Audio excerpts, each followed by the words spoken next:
Hi my dear friends, good afternoon to all. எல்லோரும் எப்படி இருக்கீங்க? இன்றைக்கி நம்ம வீட்டில் என்ன சமையல் அப்படின்ட்டு பார்க்கலாமா? காலையில் புட்டு செஞ்சோம்.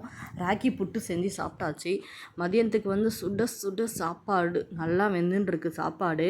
ஒன்றும் இல்லை, இன்றைக்கி சிக்கன் தான், குழம்பு தான் வைக்க போகிறேன். குழம்பு கிரேவி. ஃபஸ்ட்டு வெங்காயம், தக்காளி, பச்சை மிளகா எல்லாம் போட்டு நல்லா வதக்கிட்டேன். அப்புறம் வதக்கின்னு இருந்த ஃபஸ்ட்டே சுட சுட தக்காளி ரசம், தக்காளி மேலே மிதக்குது பாருங்கள். தக்காளி ரசம் வச்சாச்சு.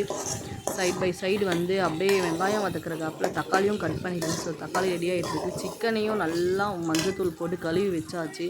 ஏன் 2 வாட்டி சிக்கன் வச்சுருக்கேன்னு பார்க்குறீங்களா? அது கவினுக்காக கொஞ்சம் தனியாக ஈவினிங் ஸ்நாக்ஸ் செஞ்சு தரலான்னு கொஞ்சம் வச்சுருக்கேன். நம்ம தக்காளி கட் பண்ண வச்சுருந்ததை கடன்னு கட் பண்ணி தக்காளி எடுத்து வெங்காயம் கூட சேர்த்து நல்லா வதக்கிட்டேன். ஆல்ரெடி முன்னாடியே கொஞ்சம் உப்பு போட்டிருக்கேன், அதனால் கொஞ்சம் சீக்கிரமாகவே வதங்கிடும். அதனால் கொஞ்சம் நல்லா வதக்கி விட்டால் கொஞ்சம் தக்காளி வதங்கினா நல்லாயிருக்கும். தக்காளி வதங்கும் போதே இஞ்சி பூண்டு பேஸ்ட்டையும் போட்டுருங்க. அப்போ தான் அந்த ஸ்மெல் வராமல், இஞ்சி பூண்டு பேஸ்ட்டு ஸ்மெல்லு வராமல் இருக்கும். எனக்கு கொஞ்சம் தண்ணி ஆயிடுச்சு. இஞ்சி பூண்டு பேஸ்ட்டு நான் வீட்டில் தான் அரைச்சி விட்டேன். கடைசியாக மிக்சியில் தண்ணி ஊற்றும் போது கொஞ்சம் தண்ணி ஆகிடுச்சு.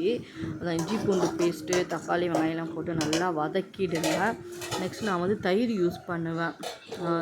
சிக்கன் குழம்பு வச்சாலே தயிர் யூஸ் பண்ணோம். என் ஹஸ்பண்ட் சொல்லுவார், தயிர்லாம் போட்டு செய் சிக்கனை அப்படின்னு சொல்லிட்டு, கொஞ்சம் சூடு தண்ணிக்கும்னு சொல்கிறாங்க. அது உண்மையாக பொய்யான்னு எனக்கு தெரியல. உங்களுக்கு தெரிஞ்சால் நீங்கள் எனக்கு கமெண்ட்ஸில் சொல்லுங்கள், சிக்கனுக்கு ஏன் தயிர் போடுறாங்கன்னு சொல்லிட்டு. வெங்காயம், தக்காளி எல்லாமே போட்டு கொஞ்சம் வதக்கிட்டு மூடிடலாம். மூடிட்டு கொஞ்சம் நேரம் அப்படியே இருக்கட்டும். ஒரு 5 மினிட்ஸ் கொஞ்சம் தக்காளி வதங்கின அளவுக்கு. அதுக்கப்புறம் ஓப்பன் பண்ணி கழுவி வச்ச சிக்கனை போட்டிருக்கேன். மஞ்சத்தூள் எல்லாம் போட்டு நல்லா க்ளீன் பண்ணி கழுவி வச்சுட்டேன். ஆல்ரெடி கழுவி வச்சு தான் சமைக்கவே ஸ்டார்ட் பண்ணேன். கழுவி வச்சு சிக்கனை போட்டிருக்கோம். தயிர் போட்டோடனே சிக்கனை போட்டுடலாம். சிக்கனை போட்டுட்டு கொஞ்சம் நேரம் மூடி வச்சிங்கனாலே போதும். சிக்கனில் இருக்க சூப்பெல்லாம் கொஞ்சம் இறங்கி கொஞ்சம் நல்லாயிருக்கும். தயிர், சிக்கன், வெங்காயம், தக்காளி எல்லாத்தையும் போட்டு நல்லா வதக்கி விட்டுட்டு மஞ்சத்தூள் போடணும். மஞ்சத்தூள் போட்டதுக்கப்புறமா மிளகாத்தூள் போட்டுக்கலாம். ஆல்ரெடி மஞ்சத்தூள் போட்டு தான் நம்ம வாஷ் பண்ணியிருக்கோம்.